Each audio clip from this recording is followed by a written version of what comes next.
اعوذ باللہ من الشیطان الرجیم بسم اللہ الرحمن الرحیم یا ایہا الذین آمنوا استعینوا بالصبر والصلاة ان اللہ مع الصابرین صدق اللہ العظیم بحمدہ تعالی دورہ تفسیر القرآن کا 42واں سبق ہے۔ سورہ بقرہ کی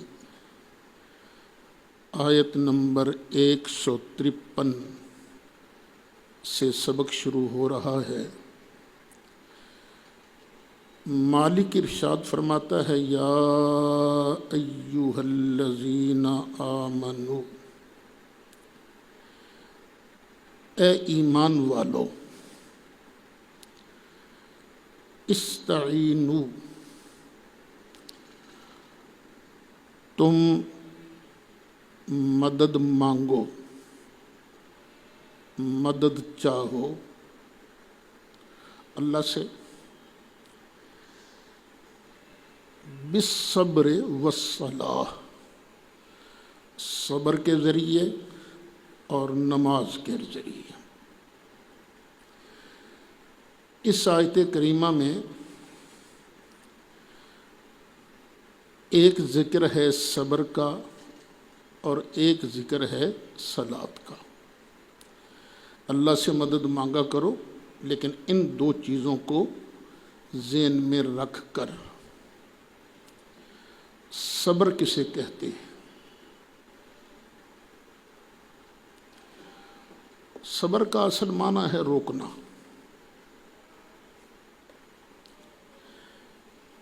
کس سے روکنا؟ تین چیزوں سے۔ اپنے آپ کو تین چیزوں سے روکنا، یہ صبر ہے۔ پہلی چیز ہے منہیات، جو چیزیں اللہ نے منع کر دی ہیں ان کے قریب جانے سے اپنے آپ کو روکنا، یہ صبر کی پہلی صورت ہے۔ جو آدمی ممنوع چیزیں اختیار نہیں کرتا وہ صبر کرتا ہے۔ دوسرا، اللہ کی اطاعت اور فرما برداری میں اپنے نفس کو روکنا۔ اللہ کہتا ہے روزہ رکھو، روزہ رکھا، یہ بھی صبر ہے۔ نماز پڑھو، یہ بھی صبر ہے۔ ہنس کے بولا کرو، تیوری مت چڑھایا کرو، یہ ساری چیزیں کیا ہیں؟ صبر۔ پہلی چیز کیا ہے؟ منہیات سے اپنے آپ کو روکنا۔ دوسری چیز کیا ہے کہ اللہ کی اطاعت اور فرما برداری میں اپنے آپ کو روک رکھنا کہ میں نے فرما برداری کرنی ہے۔ اور تیسری چیز، کوئی مصیبت آ گئی، کوئی آفت آ گئی تو اپنے آپ کو واویلا مچانے سے روکنا، ہائے مر گیا، ہائے لٹیا گیا، نہ۔ یہ تین چیزیں ہیں تو صبر مکمل ہوتا ہے۔ اور یہ صبر ہوتا کب ہے؟ کون سا صبر اللہ کی بارگاہ میں معتبر ہے؟ جو پہلے مرحلے میں ہو، تکلیف پہنچی، صبر کر لیا۔ کیونکہ بعد میں تو ہر کسی کو صبر آ ہی جاتا ہے نا، بعد میں ہر کوئی صبر کرتا ہے۔ تو واویلا کرنا، ماتم کرنا، نہ نہ نہ نہ، پہلے مرحلے میں ہی اپنے آپ کو روک کے رکھنا ہے۔ خود نبی کریم علیہ الصلاۃ والسلام جب سرکار کو کوئی مشکل مرحلہ پیش آتا تو نبی کریم علیہ الصلاۃ والسلام فٹ اللہ کی بارگاہ میں نماز کے لیے کھڑے ہو جاتے، کیونکہ نماز میں صبر کی یہ تینوں چیزیں موجود ہیں۔ تو اس لیے اللہ سے مدد مانگو صبر کے ذریعے اور نماز کے ذریعے۔ اگرچہ صبر میں نماز آئی گئی تھی، لیکن نماز کی چونکہ ایک امتیازی حیثیت ہے، اس لیے اس کو الگ ذکر کیا گیا۔ پھر فرمایا ان اللہ مع الصابرین، بے شک اللہ تعالیٰ صبر کرنے والوں کے ساتھ ہے۔ جس کے ساتھ اللہ ہو جائے پھر اس کی عظمت کا کیا کہنا۔ آج لوگ کہتے ہیں اوے میرے نال فلانا ہی، میرے نال فلانا ہی، میرے نال فلانا ہی۔ یہ فلانے جو ہے نا، یہ 4 دن کی ان کی زندگی ہے، سدا بادشاہی تو میرے مالک کی ہے نا۔ جس کے ساتھ اللہ ہو جائے پھر اس کی عظمتوں کا کیا کہنا۔ اچھا، دین کا کام کرتے ہوئے تکلیفیں آتی ہیں، غم آتا ہے، لیکن بندہ صبر کرے نا، اجر بڑا ہے۔ بعض اوقات دین کے لیے اللہ کی راہ میں کام کرتے ہوئے بندے کی جان بھی جاتی ہے، قتل ہو جاتا ہے، تو اس موت کو معمولی موت نہ سمجھنا۔ وَلَا تَقُولُوا، اور مت کہو، لِمَن يُقْتَلُ، اس کے بارے میں جو قتل کر دیا جائے، فی سبیل اللہ، اللہ کی راہ میں۔ کیا نہ کہو، اموات، کہ یہ مردہ ہیں، انہیں مردہ نہ کہو۔ کیوں؟ بل احیاء، بلکہ یہ زندہ ہیں۔ ولیکن لا تشعرون، لیکن تمہیں ان کی زندگی کی سمجھ نہیں ہے، شعور نہیں ہے۔ اس آیت مبارکہ پر تفصیلی گفتگو ہو چکی ہے مسئلہ حیات النبی بیان کرتے ہوئے، تو اس سبق کی طرف رجوع کر لیا جائے۔ صرف یاد دہانی کے لیے اتنا عرض کرنا چاہوں گا کہ جو قتل ہوتا ہے نا وہ زندہ ہے۔ قتل کون ہوتا ہے؟ جسم، روح نہیں قتل ہوتی۔ تو یہ جسم جو ہے، یہی جسم قبر کے اندر، برزخ کے اندر زندہ ہے، لیکن کیفیت کیا ہے ان کی زندگی کی یہ ہمیں پتہ نہیں۔ وَلَٰكِن لَا تَشْعُرُونَ وَلَنَبْلُوَنَّكُمْ بِشَيْءٍ مِّنَ الْخَوْفِ، اور ہم ضرور آزمائیں گے تم کو کچھ ڈر دے کر، والجوع، اور بھوک دے کر، قحط سالی دے کر ہم آزمائیں گے تمہیں۔ ونقص من الاموال، مالوں میں کمی دے کر، والانفس، اور جانوں کی کمی کر کے بھی تمہیں آزمائیں گے۔ کبھی بیٹا فوت ہو گیا، کبھی باپ فوت ہو گیا، کبھی داماد فوت ہو گیا، کبھی کوئی فوت ہو گیا، یہ ہم آزمائیں گے تمہیں۔ والثمرات، اور پھلوں کی کمی سے بھی تمہیں آزمائیں گے۔ پھل 2 طرح کا ہوتا ہے، ایک پھل وہ جو درخت پر لگتا ہے، اور ایک پھل جو اللہ اولاد کی شکل میں دیتا ہے۔ دونوں پھل یہاں سے مراد ہو۔ ہم بھئی تمہیں ان چیزوں سے آزمائیں گے، کبھی اس کی کمی، کبھی اس کی کمی۔ وبشر الصابرین، لیکن محبوب جو ان حالات میں صبر کر جائیں نا، ان کو مبارک دے دو، مبارک دے دو ان کو، صبر کرنے والوں کو۔ یہ صبر کرنے والے ہیں کون؟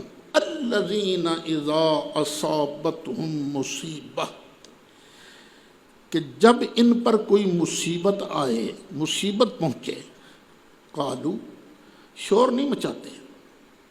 اچھا، یہاں ایک ہے بے ساختہ آنسو آ جانا، وہ صبر کے منافی نہیں ہے۔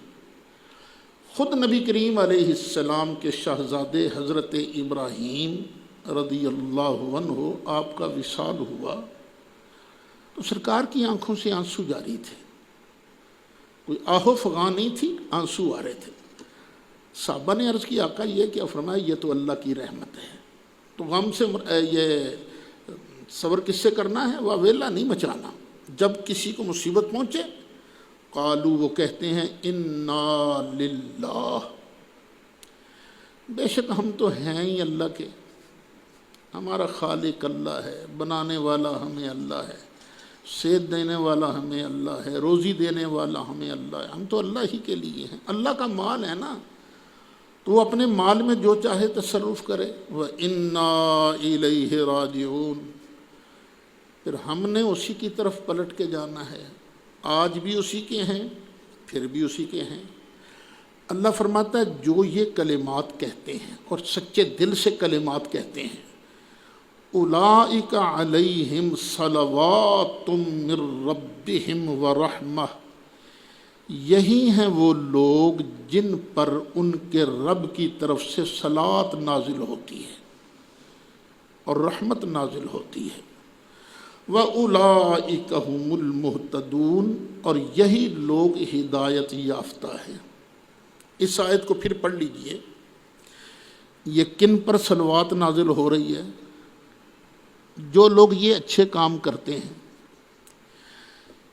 اس میں کوئی ذکر نہیں جس طرح شیعہ کہتے ہیں سیدی ہو بس اس پر ہی صلوات ہے، نہیں، جو بھی یہ کام کرے گا اللہ کا سچا بندہ بنے گا، نبی کریم علیہ السلام کی صحیح اطاعت کرے گا، اس پر اللہ کی طرف سے صلوات ہے، صلوات ہے۔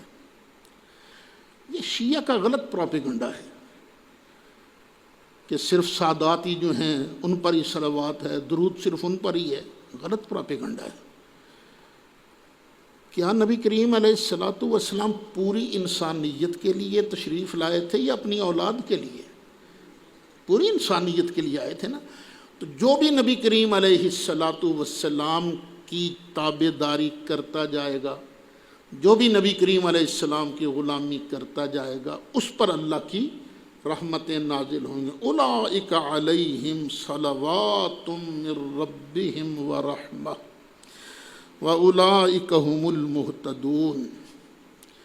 اس پر تھوڑی سی گفتگو میرا خیال ہے اس میں ہو گئی ہے۔ وَإِذْ نَجَّيْنَاكُمْ مِنْ آلِ فِرْعَوْنَ، اس آیت کے تحت گفتگو ہو گئی ہے۔ تو یہ صلوات جو ہے، یہ جو درود شریف ہے نا، اللہم صلی علی محمد، یا اللہ اپنے محبوب علیہ السلام پر رحمت نازل فرما، وعلی آل محمد، اور اس پر بھی اللہ کی رحمت نازل فرما جو تیرے محبوب کا نوکر بن جائے، تیرے محبوب کے لڑ لگ جائے۔ لیکن ایک بات ہے، وہ فرق ضرور رہے، ہو خون رسول، ہو سید ہو، اور پہلے کرے نبی پاک علیہ السلام کی غلامی، سرکار کی فرما برداری کرے، تو پھر ایسے حضرات کو خون رسول کی برکت سے قرب الہی کا جمپ لگتا ہے، جمپ۔ وہ سورہ توبہ میں وہ آیت بھی پہلے بتائی تھی، خُذْ مِنْ أَمْوَالِهِمْ صَدَقَةً تُطَهِّرُهُمْ وَتُزَكِّيهِمْ بِهَا وَصَلِّ عَلَيْهِمْ، محبوب ان سے صدقہ لینا، پھر ان پر صلوات پڑھ، صلی علیہم ان صلاتک سکن لہم، بے شک تیری صلوات، تیری دعا ان کے لیے تسکین کا باعث ہے۔ پھر سورہ احزاب میں اللہ فرماتا ہے هُوَ الَّذِي يُصَلِّي عَلَيْكُمْ وَمَلَائِكَتُهُ لِيُخْرِجَكُمْ مِنَ الظُّلُمَاتِ إِلَى النُّورِ، اللہ وہ ہے وَالَّذِي يُصَلِّي عَلَيْكُمْ، جو تم پر صلوات نازل کرتا ہے، رحمتیں بھیجتا ہے، وَمَلَائِكَتُهُ، اور اس کے فرشتے بھی۔ کیوں تم پر صلوات بھیجتے ہیں؟ لِيُخْرِجَكُمْ، تاکہ نکالیں تم کو، مِنَ الظُّلُمَاتِ إِلَى النُّورِ، اندھیریوں سے نور کی طرف۔ تو بنیادی طور پر صلوات کا حقدار کون ہے؟ جو نبی کریم علیہ السلام کی اتباع کرتا ہے۔ لیکن اگر اضافی کوالٹی، پھر میں عرض کر رہا ہوں، اضافی کوالٹی ہو کہ خون رسول بھی ہو، تو پھر قرب الہی کا جمپ لگتا ہے۔ ان الصفا والمروۃ من شعائر اللہ۔ اسلام کے سورج کے طلوع ہونے سے پہلے بھی کافر حج کیا کرتے تھے۔ حج میں طواف بھی کرتے تھے کعبے کا، اور دو پہاڑیاں ہیں نا، صفا اور مروہ، ان کے درمیان چکر بھی لگایا کرتے تھے۔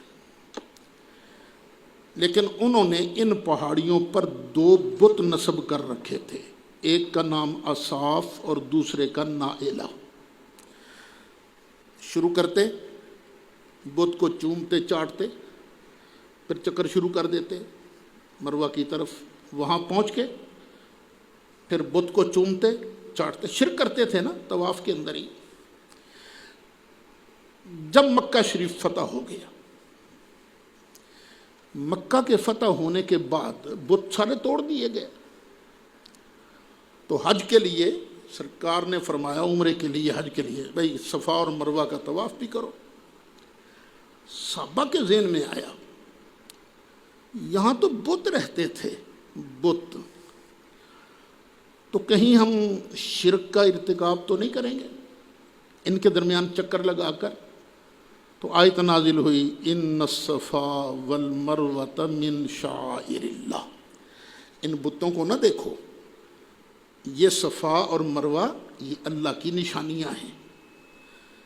فمن حج البیت، تو جو بندہ بیت اللہ کا حج کرے، او اعتمر، یا عمرہ ادا کرے، فلا جناح علیہ ان یطوف بہما۔ اس شبے میں نہ پڑنا کہ گناہ ہوگا، نہیں نہیں، فلا جناح علیہ، تو کوئی گناہ نہیں اس پر، ان یطوف بہما، کہ ان دونوں کے درمیان پھیرا کرے، سعی کرے۔ یہاں طواف سے مراد کیا ہے؟ سعی، درمیان میں چلنا۔ اور قربان جائیں وہ صحیح، اللہ سب کو نصیب کرے، بار بار نصیب کرے۔ ہے یہ بھی اللہ کے پیاری بندی کی نشانی ہے نا، حضرت سیدہ ہاجرہ کی۔ میرا خیال ہے شاعر اللہ پر گفتگو ہو چکی ہے، ایاک نعبد، اس کی تفسیر میں۔ وَمَن تَطَوَّعَ خَيْرًا فَإِنَّ اللَّهَ شَاكِرٌ عَلِيمٌ۔ اور جو آدمی کوئی بھلی بات کر لے وے اپنی طرف سے، فرض نہیں اس پر، واجب نہیں ہے، ضروری نہیں اس پر، لیکن اپنی طرف سے اس نے کوئی اچھا کام کر لیا، فَإِنَّ اللَّهَ شَاكِرٌ عَلِيمٌ، تو بے شک اللہ تعالیٰ نیکی کا صلہ دینے والا ہے۔ یا شاکر کا معنی کیا ہے؟ نیکی کا بدلہ دینے والا ہے، علیم جاننے والا ہے۔ پتہ یہ چلا کہ جو اللہ نے فرض کیا ہے، جو ہم پر واجبات ہیں، جو سنن ہیں، ان کے علاوہ بھی اگر اپنی طرف سے کسی نے کوئی اچھا کام کر لیا تو گناہ نہیں ہے، پھر اللہ تعالیٰ اس نیکی کا بدلہ عطا فرماتا ہے۔ یہ جو لوگوں نے شروع کر دیا، دیکھو اجی لکھیا کتھے ہے جی، سرکار کی سنت ہے بھلا، وہ سنت اور چیز ہے۔ فمن تطوع خیرا فإن اللہ شاکر علیم۔ اب آگے سے پھر کفار منکرین ان کا ذکر شروع ہو گیا۔ ان الذین یکتمون ما انزلنا من البینات والہدی، بے شک وہ لوگ جو چھپاتے ہیں اس چیز کو جس کو ہم نے نازل کیا۔ کون کون سی چیزیں چھپاتے ہیں؟ یعنی بینات، روشن باتیں، والہدی، اور ہدایت۔ جو ہدایت کو پتہ ہے ان کو تورات کے اندر ذکر ہے کہ ہمارے محبوب آئیں گے، دین لائیں گے، وہی دین ہدایت دے گا۔ تو جو لوگ ان کو چھپاتے ہیں نا، من بعد ما بیناہ للناس فی الکتاب، بعد اس کے کہ ہم نے اس کو بیان کر دیا ہے لوگوں کے لیے کتاب میں، ہمارے بیان کر دینے کے بعد بھی جو لوگ چھپاتے ہیں نا ہماری روشن دلیلوں کو، ہدایت کو جو چھپاتے ہیں نا، اولئک یلعنہم اللہ، یہی لوگ ہیں جن پر اللہ لعنت فرماتا ہے، وَيَلْعَنُهُمُ اللَّاعِنُونَ، اور ان پر لعنت کرنے والے لعنت کرتے ہیں۔ یہاں سے پتہ چلا دین کو جان بوجھ کر چھپانا کہ میں نے یہ بات بتانی نہیں، یہ لعنت کے حقدار ہونے والی بات ہے۔ مت دین کی بات چھپانا، جو اللہ نے تمہیں دکھایا ہے، دیا ہے، وہ آگے بیان کرو۔ إِلَّا الَّذِينَ تَابُوا، لعنت پڑتی رہے گی جو چھپاتے ہیں، لیکن جو لوگ کچھ عرصہ انہوں نے یہ گناہ کیا، پھر کر لی توبہ، وَأَصْلَحُوا، اور پھر اپنے آپ کو سنوار لیا، وَبَيَّنُوا، اور جن چیزوں کو چھپایا تھا، نبی پاک کی عظمتوں کو، شانوں کو جو چھپایا تھا نا، انہوں نے بیان بھی کرنا شروع کر دیا، فَأُولَئِكَ أَتُوبُ عَلَيْهِمْ، تو یہ وہ لوگ ہیں میں جن کی توبہ قبول فرماؤں گا، وَأَنَا التَّوَّابُ الرَّحِيمُ، اور میں بڑا توبہ قبول کرنے والا، رحم فرمانے والا ہوں۔ تو بندہ رب کی بارگاہ میں جھکے تو صحیح نا، یہ اڑ جانا کہ نہیں میں نے یہ غلطی نہیں قبول کرنی، یہ اڑ جانا یہ اچھی بات نہیں۔ گناہ ہوتا ہے بندے سے، فرشتے تو آنے سے رہے یہاں، ہم انسان ہیں، ہر بندہ گناہ گار ہے، کسی سے تھوڑے گناہ ہوتے ہیں، کسی سے زیادہ ہوتے ہیں، لیکن جب بھی پتہ چل جائے اپنی غلطی کا، اپنے گناہ کا، تو بندے کو اقرار کر لینا چاہیے۔ اللہ نے جو کچھ قرآن میں بیان کیا ہے پھر اس کو آگے بیان بھی کرنا چاہیے۔ تو یہ بیان کرے گا، توبہ کر لے گا، تو اللہ ارشاد فرماتا ہے میں اس کی توبہ قبول فرماؤں گا۔ ان الذین کفروا، بے شک جن لوگوں نے کفر کیا، وماتوا، اور مر گئے، وہم کفار، اور اس حال میں کہ وہ کافر ہی تھے، کفر کی حالت میں مرے۔ جن لوگوں نے کفر کیا یہ ان کی بات ہو رہی ہے، کفر سے نیچے بھی کئی گناہ ہیں، ان کی بات نہیں ہو رہی، یہ بات ہو رہی ہے کس کی؟ کفر کی۔ کفر کیا ہوتا ہے؟ ضروریات دین میں سے کسی کا انکار کرنا۔ جو ضروریات دین ہیں ان میں سے کسی چیز کا انکار کرنا یہ کفر ہے۔ ہر گناہ کی یہ سزا نہیں ہے، یہ سزا کس کی ہے؟ کفر کی۔ بے شک جن لوگوں نے کفر کیا اور مر گئے، وہم کفار، حالت کفر میں، اولئک علیہم لعنت اللہ، یہی لوگ ہیں جن پر اللہ کی لعنت ہے، والملائکۃ، اور فرشتوں کی لعنت ہے، والناس اجمعین، اور سب لوگوں کی لعنت ہے، خالدین فیہا، یہ اس میں ہمیشہ رہیں گے۔ کون؟ کافر۔ لا یخفف العذاب، لا یخفف عنہم العذاب، اچھا جو عذاب کسی کے لیے مقرر ہو جائے گا اس میں ذرہ بھی تخفیف نہیں ہوگی، اس بات کو ذرا اچھی طرح سمجھ لینا۔ لا یخفف عنہم العذاب، جس کے لیے جو سزا مقرر ہو جائے گی اس میں ذرہ بھی تخفیف نہیں ہوگی۔ جہنم کے بھی کئی درجے ہیں نا، جو جس درجے میں چلا گیا تخفیف نہیں ہوگی، پھینٹا وہ لگتا ہی رہے گا۔ ولا ہم ینظرون، اور نہ ہی ان کو مہلت دی جائے گی۔ میلاد شریف کا جب وقت آتا ہے تو ہم ایک حدیث شریف پڑھتے ہیں کہ نبی کریم علیہ السلام کی ولادت کی خوشی میں ایک لونڈی جس کا نام ہے سویبہ، ابو لہب کی لونڈی تھی، وہ دوڑی دوڑی ابو لہب کے پاس آئی اور آن کر کہنے لگی، ابو لہب تجھے مبارک ہو، تیرے گھر میں یتیم بھتیجا پیدا ہوا ہے۔ کہنے لگا ویر عبداللہ کے ہاں؟ ہاں ہاں۔ بڑا خوش ہوا، اس کو حضرت عبداللہ سے پیار بڑا تھا۔ اس نے یوں انگلی سے اشارہ کر کے کہا جا میں نے تجھے اسی خوشی میں آزاد کر دیا۔ عرصہ گزرتا گیا، پھر نبی کریم علیہ الصلاۃ والسلام نے جب اللہ کی توحید کے ڈنکے بجانے شروع کیے، یہ لات منات ہبل، یہ جو بت گھڑ گھڑ کر تم ان کی پوجا، جب جھوٹ ہے، جب اللہ صرف ایک ہے، وہی عبادت کے لائق ہے، یہ عبادت کے لائق نہیں ہے، تو اس نبی کریم علیہ السلام کا سب سے بڑا دشمن بن گیا۔ خود سرکار فرماتے ہیں جتنا تنگ مجھے میرے اس چچا نے کیا ہے کسی اور نے اتنا تنگ نہیں کیا۔ یہ وہ خبیث ہے جس کے لیے پوری سورت نازل ہوئی، تبت یدا ابی لہب و تب ما اغنا عنہ مالہ وما کسب۔ اچھا، یہ پوری سورت اس کی مذمت میں نازل ہوئی ہے۔ مرنے کے بعد 1 سال بعد اس کو خواب میں دیکھا حضرت عباس نے، پوچھا کیا حال ہے تیرا؟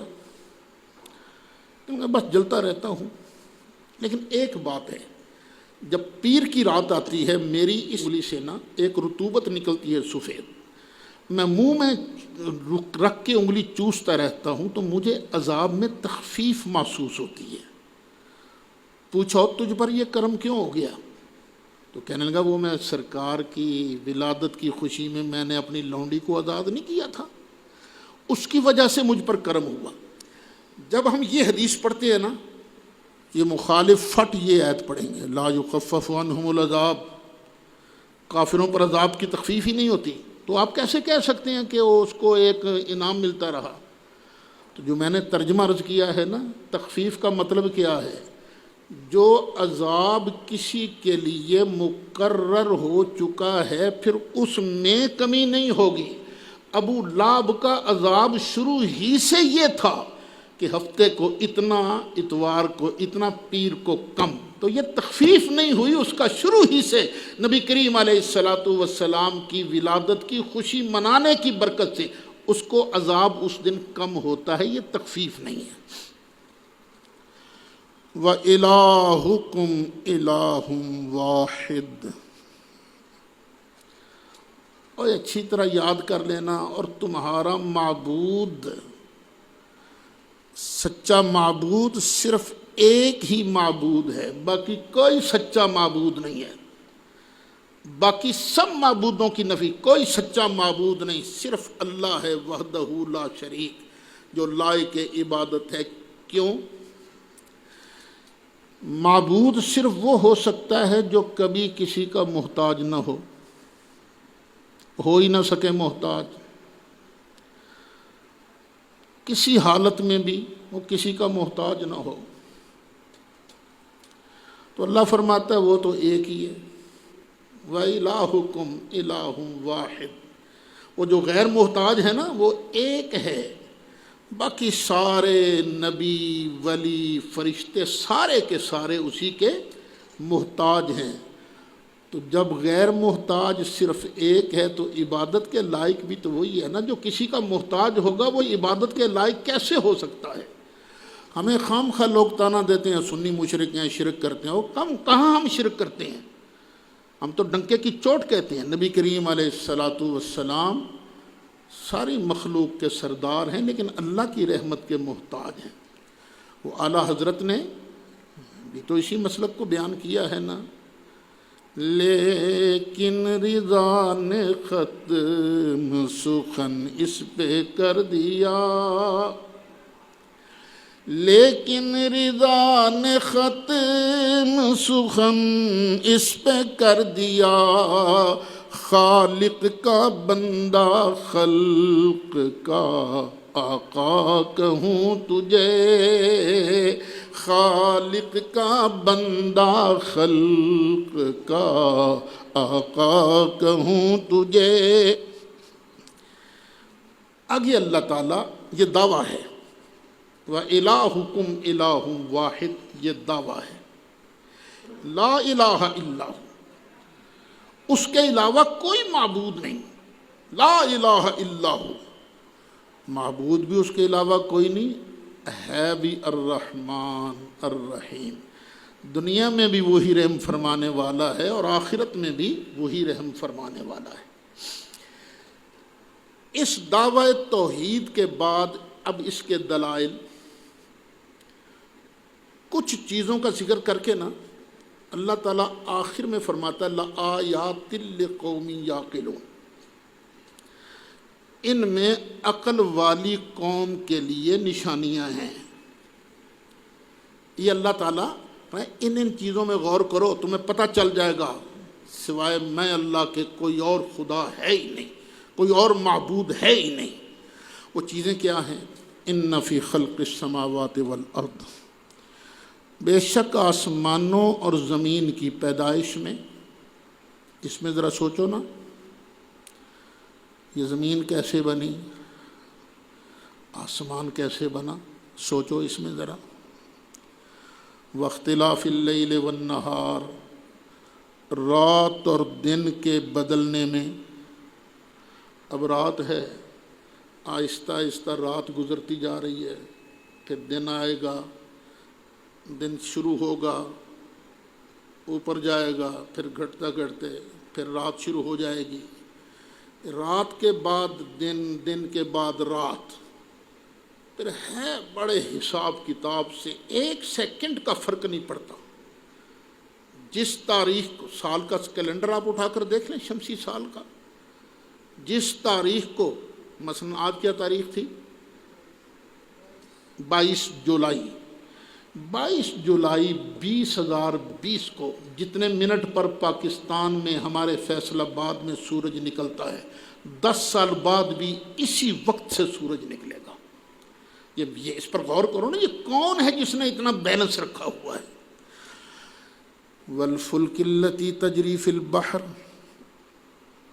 اور وہ کشتیاں جو سمندر میں چلتی ہیں، سمندر ہے پانی، پانی میں تو چیزیں ڈوب جاتی ہیں، لیکن اللہ کی قدرت تو دیکھو نا۔ اور وہ کشتیاں، فلک جو ہے اس کی واحد بھی فلک ہے، جمع بھی فلک ہے، اور یہ کشتیاں جو چلتی ہیں سمندر میں، بما ینفع الناس، ان چیزوں کو لے کر جو چیزیں لوگوں کو نفع دیتی ہیں۔ یہ کشتیاں جو چل رہی ہیں، سامان لے جا رہی ہیں، یہ سامان کیا کرتا ہے؟ لوگوں کو نفع دیتا ہے۔ یہاں ایک بات پر اور غور کر لینا، کچھ وہابی بے وقوف کہتے ہیں اللہ کے بغیر کوئی نفع ہی نہیں دے سکتا۔ کوئی اللہ کے بغیر نفع نہیں دے سکتا تو اللہ نے یہ کیوں کہا بما ینفع الناس؟ یوں نہیں کہنا چاہیے کہ اللہ کے بغیر نفع نہیں دے سکتا، کہو اللہ کے اذن کے بغیر، اللہ کے حکم کے بغیر کوئی چیز نفع نہیں دے سکتی۔ جب اللہ تعالیٰ اذن دیتا ہے، اللہ عطا کرتا ہے، تو یہ چیزیں بھی نفع دیتی ہیں، انسان بھی نفع دیتے ہیں، اور مصطفیٰ کی نفع رسانی تو سبحان اللہ۔ اچھا اس میں بھی غور کرو، یہ کون پانی پر چلاتا ہے بھی کشتی کو، جہاز کو؟ وما انزل اللہ من السماء من ماء، اور جو اللہ نے اتارا آسمان سے پانی۔ اچھا جو اوپر ہو نا اسے آسمان ہی کہتے ہیں، بلندی آسمان کہہ دیتے ہیں اس کو۔ جو اللہ نے آسمان سے پانی اتارا، پھر پانی کو اتار کر کیا کیا؟ فَأَحْيَا بِهِ الْأَرْضَ، پھر اللہ نے زندہ فرمایا اس کے وسیلے سے زمین کو، بعد موتها، زمین کے مر جانے کے بعد۔ پانی نہ ملے نا زمین کو، زمین مر جاتی ہے، اگتی وگتی کوئی شے نہیں، تو اس کا سوکھا جو ہے نا، یہ خشکی، یہ تباہ کر دیتی ہے زمین کو۔ اللہ کا کتنا کرم ہے۔ وَمَا أَنزَلَ اللَّهُ مِنَ السَّمَاءِ مِن مَّاءٍ، اور جو اللہ نے نازل کیا آسمان سے پانی، فَأَحْيَا بِهِ الْأَرْضَ، پھر زندہ کیا اس کی وجہ سے زمین کو، بعد موتها۔ اچھا اللہ اس کے مرنے کے بعد نا پانی کے ذریعے زندہ کر دیتا ہے زمین کو، پھر دیکھو زمین زندہ ہو گئی، فصل اگنے لگی، چارہ اگنے لگا، پھل اگنے لگے، گندم اگنے لگی، چاول اگنے لگے، غلہ اگنے لگا جو ہماری ضروریات کے لیے ہے۔ اچھا زندہ اللہ ہی کرتا ہے، لیکن کرتا ہے پانی کے وسیلے سے، تو وسیلے کے منکر نہیں بننا چاہیے۔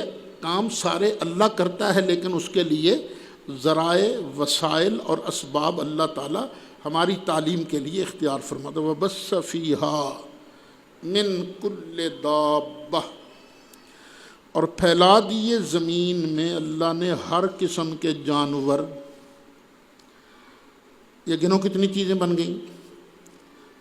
فی خلق السماوات والارض 1، اختلاف اللیل والنہار 2، والفلک التی تجری فی البحر بما ینفع الناس کتنے ہو گئے؟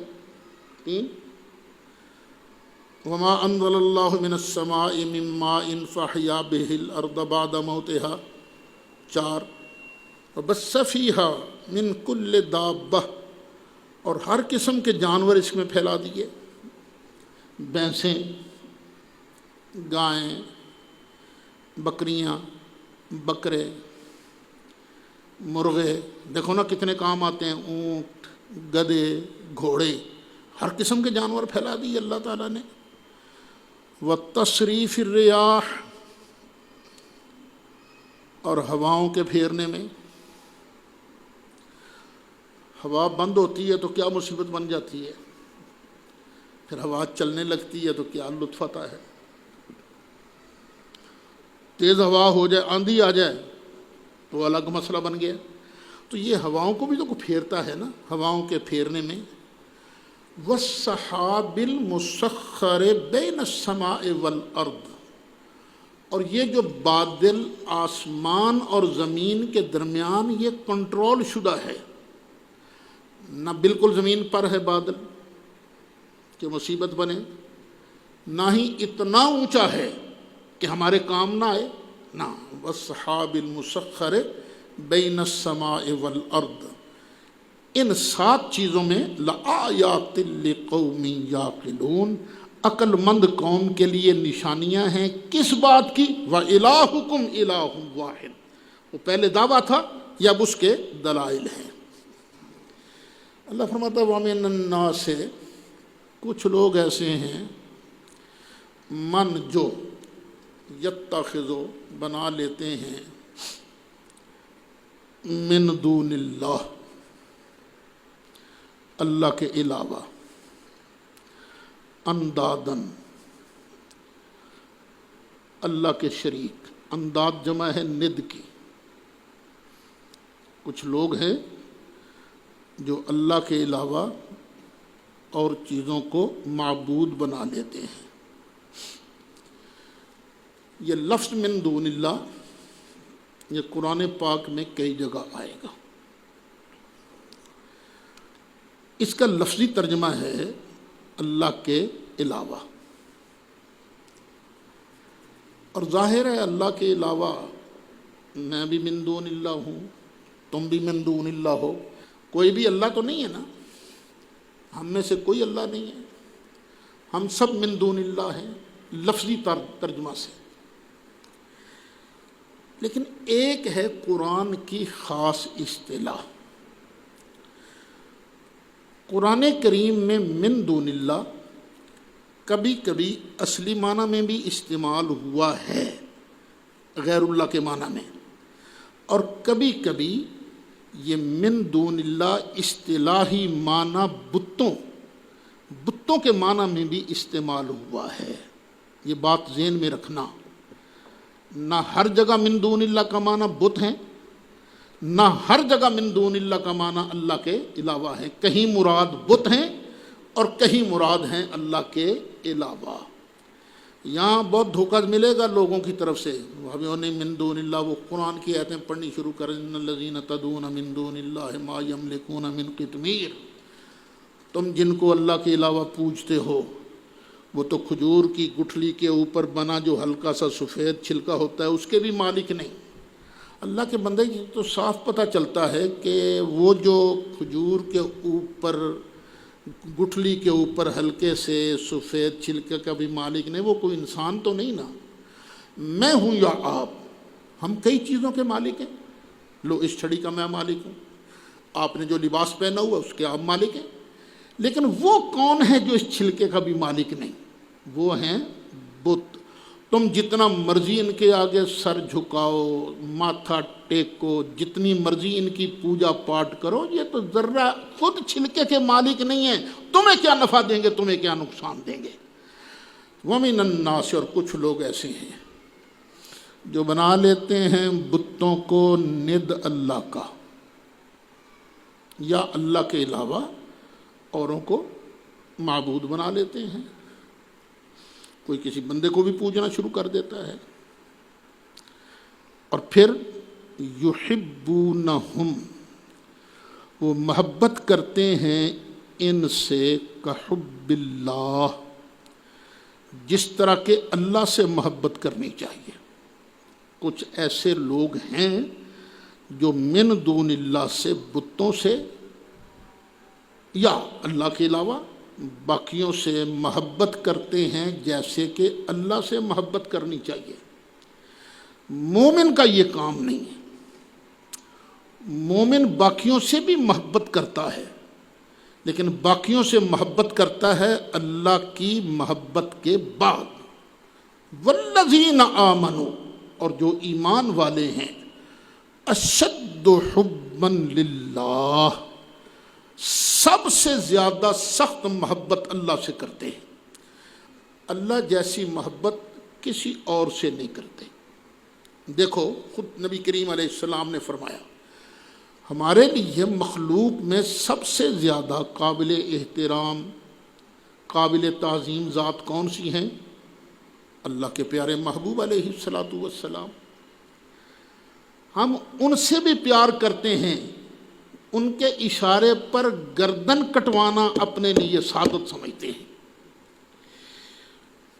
وہ کتنا پیار کرتے ہیں ہم سرکار سے۔ آج ہی میں فیس بک پر دیکھ رہا تھا تو کوئی صاحب بیان کر رہے تھے کہ حضرت پیر علاء الدین صاحب صدیقی رحمۃ اللہ علیہ نے ایک واقعہ بیان کیا کسی جگہ۔ وہاں مسجد شریف میں بلیاں تو ہوتی ہیں نا، حرم شریف میں بلیاں ہوتی ہیں، ہم نے بھی دیکھی ہیں وہاں بلیاں، لیکن پہلے کتے بھی پھرا کرتے تھے۔ کتے مدینہ شریف کی گلیوں میں کتے، کاش ہو سگانے مدینہ میں میرا شمار، ہے نا، مدینہ شریف کے کتوں میں کاش ہمارا شمار ہو جائے۔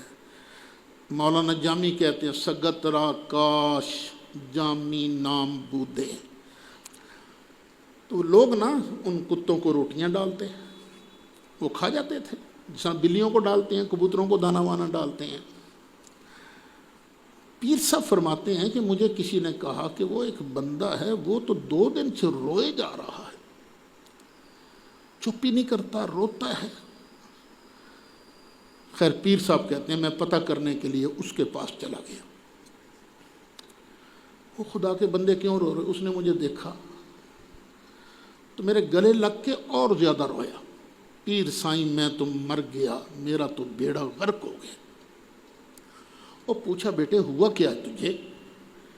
اس نے کہا جی میں ہوں بڑا بزنس مین، بڑا مال کمایا ہے میں عمرہ کے لیے یہاں حاضر ہوا، تو میں نے بھی سوچا کہ کتے جو ہیں مدینہ شریف کے ان کو کھانا ڈالنا ہے، تو میں نے ڈھیر ساری روٹیاں بنوائیں، شاندار روٹیاں، اور کتوں کے سامنے لا کے رکھی۔ جو بھی کتا آتا سونگتا، میری طرف دیکھتا، کسی نے منہ نہیں ڈھونڈا، کسی نے روٹی کو کھانا گوارا نہیں کیا۔ میں تو کانپ اٹھا ہوں کہ میں اتنا مردود آدمی کہ مدینہ طیبہ کے کتے بھی میرا کھانا پسند نہیں کرتے، میں نے کیا کرنا ہے اس سارے کھانے کو، ان ساری روٹیوں کو میں نے کیا کرنا ہے؟ رو رہا تھا۔ پیر صاحب فرماتے ہیں کہ میں نے اسے تسلی دی، میں نے کہا ایک طریقہ ہے، تیری توبہ قبول ہو جائے گی، تو ایسے کر، پھر روٹیاں بنوا۔ وہ روٹیاں بنوا کر وہ جو سرکار کی جالیوں کے سامنے ہے نا جگہ، باب جبریل والی سائڈ کی ہے، تو اس طرف جا کے نا بیٹھ جا سرکار کی بارگاہ میں، رو رو کے عرض کر آقا میں آپ کا در چھوڑ کے کہاں جاؤں، میں برا ہوں آپ کا ہوں، اچھا ہوں آپ کا ہوں، میں تو اتنا بد ہو گیا ہوں کہ مدینہ طیبہ کے کتے بھی میرا کھانا کھانا پسند نہیں کرتے۔ رو رو کے معافی مانگ، جب تیرے دل کو ٹھنڈ پڑ جائے نا تو سمجھ لینا ادھر سے قبولیت ہو گئی ہے، یا سرکار نظر کرم فرما دیں گے۔ وہ پیر صاحب کہتے ہیں،